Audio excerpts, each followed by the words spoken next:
We are going to go over the next hour lecture. So in the course of magnetic semiconductors, spectronics, and this is magnetic moment in solids. So for this case we have table here. So this is just periodic table. And in this periodic table we have here transition metals and rare earth elements here. So for transition metals, they have in the structure d electrons. That these d electrons contribute to the magnetic properties of these elements, of the solid.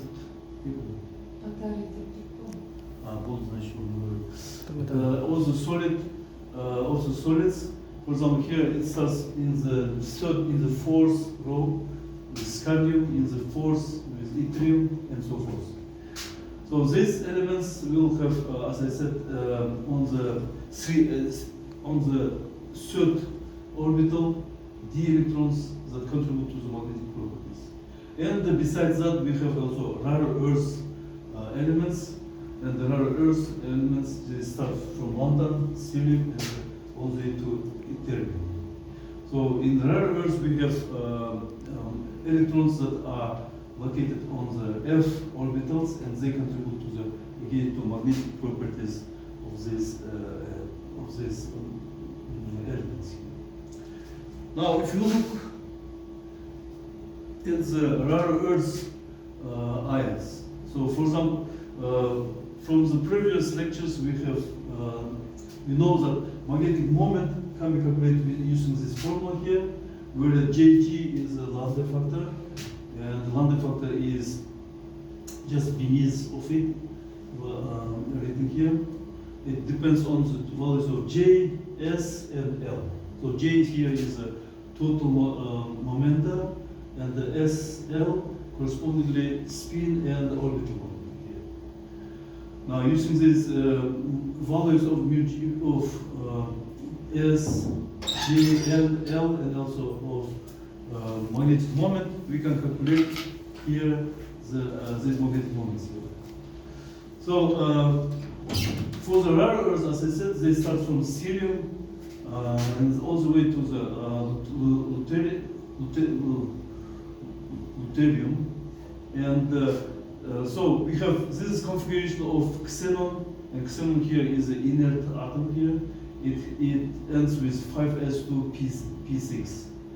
So, and starting with the fourth, with the fifth row on the periodic table, we have, after filling of s orbitals, we have filling for these rare earth ions, electrons just filling f orbitals here. So for example, for cerium we have 4 f1, so 1 electron is located on the f orbital.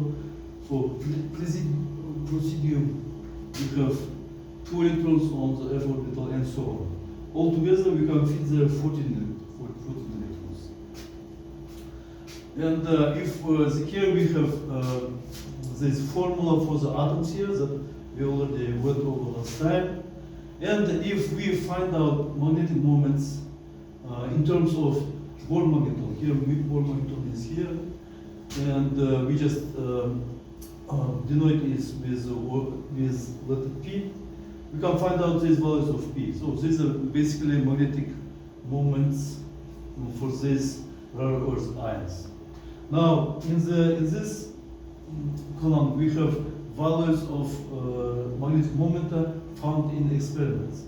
And we can see that experimental and theoretical values that we find from that expression for the magnetic moment, they are roughly, not roughly, they are in good coincidence with each other. Because, for example, here 2.54 for cerium, and the experimental value 2.4, and so on. So we have very good fitting of the experimental and of theoretical and experimental values here. So now, if we consider here transition metal ions, so same formula that we use for this finding magnetic moment, same J here, we can find these values of the theoretical values. So these theoretical values, they do not correspond to the experimental values. For example, here for titan and the vanadium, we have value of P in terms of magnetic Bohr magneton, we have 155, and here 1.8. For vanadium 3 plus, we have here 1.63, but experimental value corresponds to 2.8, and so on. So we have not very good correspondence between the experimental and theoretical values. So if we just use instead of J values of S, so in this column we have values of P found with S value instead of J, we can find that these values correspond to experimental values. So for some reasons here we have a situation when L value, that's orbital momenta, doesn't play a role here. Because J is just equal to S plus L, and somehow this J doesn't play much role here. And it looks like as if the orbital momentum were quenched. So this is called quenching of orbital momenta, and in atomic physics, it is explained with the Jahn-Teller effect.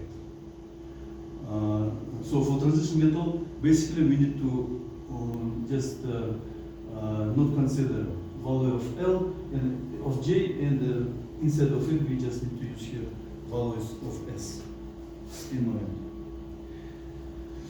Now using these transition metal ions, we can just use them and like intermixing with each other. We can find that they have alloys that will have also magnetic properties. So for example, here we have, so let's go to this picture here. So I put here same on the y-axis values of the magnetic moment in terms of the Bohr magneton, and on the x-axis we have